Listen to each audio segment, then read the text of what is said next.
Diabetes mellitus. Diabetes mellitus também é uma doença crônica. Como eu já disse, ela não tem cura, mas tem tratamento e ela também pode ser silenciosa. Vamos entender mais o que é diabetes mellitus, como ela acontece, o que ela faz no nosso corpo, né, o que ela comete. Então vamos lá. O diabetes mellitus é uma das doenças crônicas mais comuns nas pessoas idosas. Além disso, é uma doença que afeta vários órgãos e está associada a muitas complicações. Vamos entender melhor. Glicose é a fonte essencial de energia para todas as células do corpo humano. Quando se come um alimento, parte dele se transforma em glicose, que é absorvido pelos intestinos e distribuída através da corrente sanguínea para as células. Tá, daí? Tô entendendo, Camila? Você tá falando de diabetes e agora você tá falando de glicose? Exatamente. Lembra que eu já falei que a glicose é um dos nutrientes essenciais para a célula?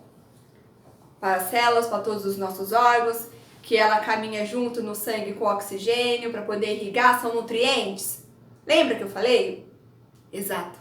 Mas ela é importante desde que a glicose esteja dentro da célula.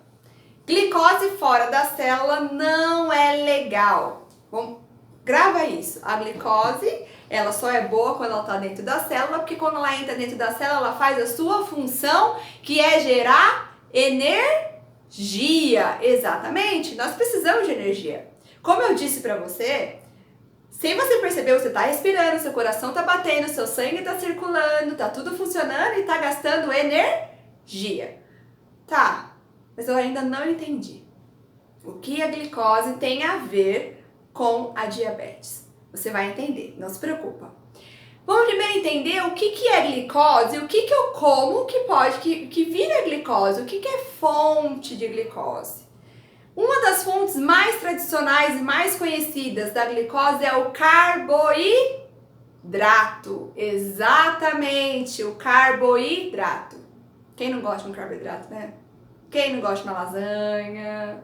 Quem não gosta de uma batata? Não é verdade? O que mais tem carboidrato? Vamos lá. Quem não gosta de um arrozinho? Quem não gosta de macarrão? É só isso que tem carboidrato? Não, nós temos vários tipos de carboidrato. Nós temos os carboidratos nas frutas. As frutas tem algumas frutas que têm carboidrato, como a banana, ela é rica em carboidrato, ela transforma glicose também. Como assim? Glicose, carboidrato? Não, peraí, tô entendendo. Pra mim, diabetes é açúcar no sangue. Essa frase açúcar do sangue você esquece, tá? Diabetes é o índice alto de glicose no sangue. E isso faz sentido? Faz sentido, porque daí o idoso ele acredita que se ele comer arroz com batata, com macarrão e uma lasanha, tá tudo bem. Ele é diabético, mas tá tudo bem. O que ele não pode comer é açúcar. Não, não é isso. Ele tem que controlar o índice de glicose, e carboidrato ele vira glicose no nosso organismo. Então não é só o açúcar, viu? Então isso é muito importante vocês frisarem. A glicose, o índice de glicose elevado, que é o risco da diabetes, né? Para quem tem diabetes tem esse índice elevado de glicose. A glicose ela é fonte de alguns alimentos que a gente come, não necessariamente é só o açúcar, o doce, enfim, mas está muito ligado ao carboidrato. Quando comparada a um carro, a glicose é como a gasolina, necessária para o funcionamento do veículo. Assim como existem outros tipos de combustíveis para o carro, existem vários tipos de fonte de glicose para o organismo. Todas essas fontes de glicose são chamadas de carboidratos simples, que quando digeridos são absorvidos de forma rápida pelo organismo. Então vamos entender que a glicose é a nossa gasolina, correto? E o carro seria o nosso corpo. Para o nosso corpo funcionar, ou para o carro funcionar, precisa do quê? De gasolina. Para o nosso corpo funcionar, ele precisa de glicose, que nos gera energia. Deu para entender? Muito legal, né? Mas como eu disse, a glicose só faz a sua função se ela estiver dentro da célula para gerar energia e fazer o corpo funcionar. Se eu te colocar a gasolina fora do tanque do carro, o carro vai funcionar? Não vai, né? Tem que estar no local certo. Grava isso que você vai entender daqui a pouco melhor essa questão. A insulina é um hormônio produzido pelo pâncreas, um órgão que se localiza atrás do estômago e ao lado do fígado e do rins. Mas espera aí, você está falando agora de insulina, não estou entendendo. Lembra que eu falei da glicose? A glicose é o que? O nosso combustível, que vai gerar energia, que ela vem das fontes do carboidrato, não é isso? E que eu preciso que ela entre dentro da célula para poder gerar o que eu quero. Correto? Tá, e a insulina? O que tem a ver insulina nisso tudo, né? Vamos imaginar o seguinte. A insulina é o que manda na casa. A insulina é o que dá a ordem para a glicose. Vamos imaginar o seguinte. Você ingeriu carboidrato, o seu carboidrato virou glicose no seu corpo. E a glicose está lá no sangue, lá circulando. Circulando lá. Mas a função dela é estar onde? Dentro da célula. Daí, o pâncreas identifica que tem um nível de glicose no organismo e ele produz a insulina e faz assim. Insulina, vai lá e bota a ordem na casa. Fala para a glicose que ela tem que estar dentro da célula. E é isso que a insulina faz. A insulina vai lá, abre a portinha da célula, é como se fosse a chave, e fala para a glicose, glicose entra. Glicose entra na célula. Glicose entra na célula e vai fazer a sua função. Porque se a insulina não fizer isso, a glicose e a célula, as duas não estão se ajudando. Precisa da insulina para colocar ordem e fazer gerar a energia que o nosso corpo precisa.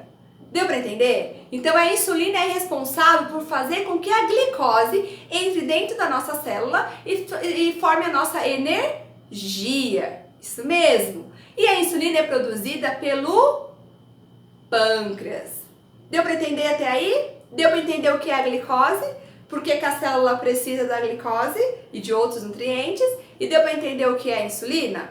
Isso é importante você entender para você entender o que é diabetes mellitus. Para que a glicose penetre em cada célula do corpo e seja utilizada como energia, é necessário que haja insulina. Sem ela, a glicose se acumula no sangue e com o tempo os altos níveis de glicose no sangue pode causar problemas sérios à saúde.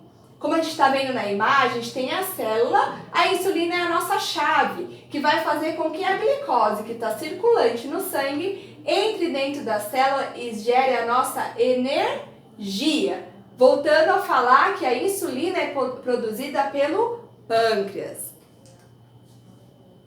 O pâncreas é o órgão responsável pela produção da insulina. A quantidade de insulina produzida vai depender da quantidade de açúcar que se come, ou seja, da ingestão de carboidrato, do excesso de açúcar que eu vou comer. Quanto mais açúcar a gente come, mais o pâncreas tem que trabalhar. Quando o pâncreas reduz a produção de insulina ou deixa de produzir essa substância, ou ainda, quando a insulina funciona de forma inadequada, é necessário o uso de medicamentos que estimulam o pâncreas a aumentar a sua produção, hipoglicemiantes orais, ou fazer uso da própria insulina por meio de ingestão. Vamos lá. Como eu disse para vocês, a doença diabetes mellitus, o que seria? Diabetes seria quando o pâncreas ele deixa de produzir ou ele produz de forma insuficiente a insulina. Se ele deixa de produzir ou produz de forma insuficiente a insulina, e a insulina não é suficiente para fazer com que a glicose entre dentro da célula e faça sua função, a glicose ela vai ficar circulante no sangue. E isso é a doença diabetes mellitus, né? O alto índice de glicose no sangue, que pode acarretar diversos fatores. Ela pode atrapalhar a circulação por conta desse alto índice de glicose no sangue, lesionar órgãos, entre outros fatores. Então dá para entender o que é diabetes mellitus? Diabetes mellitus é quando o pâncreas deixa de produzir insulina ou produz a insulina de forma que não seja suficiente para fazer o trabalho dela, que é colocar a glicose dentro da célula e gerar a nossa energia. Além de facilitar a entrada de glicose nas células e aumentar a utilização de glicose pelos vários tecidos do corpo, a insulina faz com que o fígado armazene a glicose que vai ser utilizada entre as refeições, que é extremamente importante. A gente tem um armazenamento, na verdade, a gente tem um armazenamento de glicose no corpo através do fígado, porque quando a gente necessitar de energia ou ter um tempo de jejum sem comer, o organismo tem energia suficiente para poder manter os órgãos vitais. Aqui dá pra gente entender melhor que o alimento, quando a gente ingere o carboidrato, né, os alimentos, carboidratos simples, que vai gerar glicose, vai estimular a célula beta, né, do fígado, que ali vai ter a produção da insulina, que vai fazer com que a insulina entre dentro da a glicose entre dentro da célula, né, a insulina faz com que a glicose entre dentro da célula e gera energia. Veja bem, existem dois tipos de diabetes, diabetes tipo 1 e diabetes tipo 2. Tudo que a gente já escutou, grava isso que é importante para os dois tipos de diabetes, mas uma para outra tem algumas diferenças. A diabetes tipo 1, em algumas pessoas, o sistema imunológico ataca equivocadamente as células betas, lembrando que a célula beta é a célula que produz a insulina. Logo, pouca ou nenhuma insulina é liberada para o corpo.